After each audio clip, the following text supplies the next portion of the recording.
It's been a while since I've given a music tutorial, so I'm gonna give one real quick and then I'm gonna kind of tie a story in with it. Let's get to the music first. We've talked about major and minor scales before, and scales are just really steps up or down the keyboard. You can either move in what are called half steps. Another term for that would be a semitone. Or we can move in whole steps, which is two half steps put together. So we'd be skipping one key between a whole step. Another term for a whole step is a whole tone. This is a major scale. I'm going to throw a formula up for the major scale. W stands for whole step, H stands for half step. Now I'm going to throw up the formula for a minor scale, and you're going to see that the W's and H's have moved. Now I'm going to talk about two more scales. Each scale only uses half steps or whole steps exclusively. The first new scale we're going to talk about is called the chromatic scale, and it only uses half steps. So you literally just go up or down the keyboard via half steps, and that's considered a chromatic scale. The other scale is called a whole tone scale and only uses whole steps in it.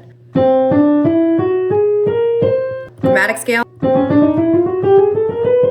and the whole tone scale. So my story is about a music audition I did back in the day to a university. The audition took place at a satellite location because the university was kind of far away from where I lived. So it was a very different audition process because it was just one professor there. He was very, very nice. He accompanied me while I sang the two pieces I chose to audition with.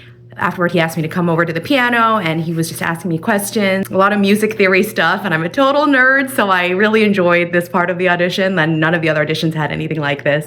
So at one point, he plays a whole tone scale and asks me to sing it. So I do, and he's like, "Do you know what this is?" And I'm like, "Well, yeah, it's a whole tone scale." My high school music director was really good about teaching us theory. She was just a really good teacher in general. He was really impressed. I left that day just like on cloud nine. I got it. They gave me a scholarship. And for reasons out of my control, I could not attend the university, but there are two things that I think of when I remember that experience.